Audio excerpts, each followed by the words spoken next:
নবী সাল্লাল্লাহু আলাইহি ওয়াসাল্লাম একদিন খুব কান্নাকাটি করতে লাগলেন। অনেক কান্নাকাটি করতে লাগলেন। আল্লাহ তাআলা আসমান থেকে জিবরাইল আলাইহিসসালামকে ডাক দিয়ে বললেন, "হে জিবরাইল, তুমি মুহাম্মদের কাছে যাও। গিয়ে জিজ্ঞাসা করো কেন সে কান্নাকাটি করতেছে?" তো জিবরাইল আলাইহিসসালাম আসমান থেকে আসলেন। আসার পরে নবীজি সাল্লাল্লাহু আলাইহি ওয়াসাল্লামকে গিয়ে সালাম দিলেন।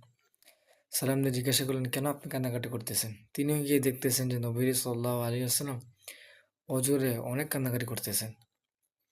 নবীজি সাল্লাল্লাহু আলাইহি ওয়াসাল্লাম তিনাকে বললেন, হজরত ইব্রাহিম আলাইহিসসালাম সূরা ইব্রাহিমের একটা আয়াত আছে, রব্বি ইন্নাহুন্না আদলাল্না কাসীরাম মিনান নাস ফামান তাবিআনি ফাইন্নাহু মিন্নি ওয়া মান আসানি ফাইন্নাকা গফুরুর রহিম।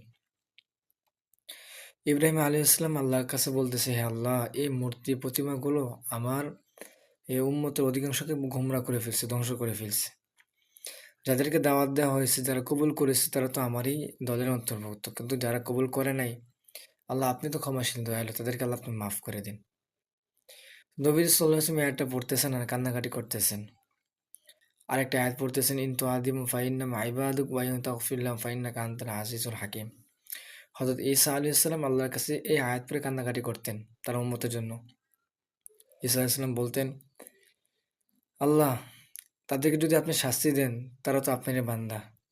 আর যদি তাদেরকে ক্ষমা করে দেন, তাহলে তো আপনি তো ক্ষমাশীল প্রজ্ঞাময়।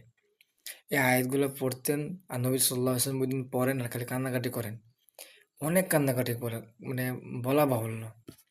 তিনি দুইখানে হাত উঠাইয়া বলতে লাগলেন, আল্লাহুম্মা বাক উম্মতি উম্মতি ওয়া বাকা। মানে হে আল্লাহ, আমার উম্মত, আমার উম্মত। ইব্রাহিম আলাইহিস সালাম তার উম্মতের জন্য কান্নাকাটি করছেন, ঈসা আলাইহিস সালাম তার উম্মতের জন্য কান্নাকাটি করছেন। আমাদের নবী সাল্লাল্লাহু আলাইহি ওয়াসাল্লাম ১৪০০ বছর আগে আমার আপনার জন্য কান্নাকাটি করছেন। আল্লাহ, তিনি কান্না থামেনই না। জিবরাইল আলাইহিস সালাম আসমানে চলে গেলেন, আল্লাহকে গিয়ে জানালেন। আল্লাহ তাআলা তো আগে থেকেই জানেন। আল্লাহ তাআলা জিবরাইল আলাইহিস সালামকে আবার পাঠালেন, তুমি যাও গিয়ে নবীজি সাল্লাল্লাহু আলাইহি ওয়াসাল্লামকে বলো, নবীকে মুহাম্মদকে গিয়ে বলো এই সুসংবাদ। তখন জিবরাইল ইসলাম আসলেন, নবীজিকে সালাম দিলেন, বললেন, ইয়া রাসূলুল্লাহ, আপনার কান্নাকাটি কইরেন না। আল্লাহ তাআলা আপনার উম্মত সম্পর্কে সুসংবাদ পাঠিয়েছেন। আল্লাহ তাআলা বলছেন, ইন্না সানুদ্দিকা ফি উম্মাতিকা ওয়া লা নাসুকা। কাল কিয়ামতের দিনে আল্লাহ তাআলা আপনার উম্মত সম্পর্কে আপনাকে সন্তুষ্ট করে দিবেন।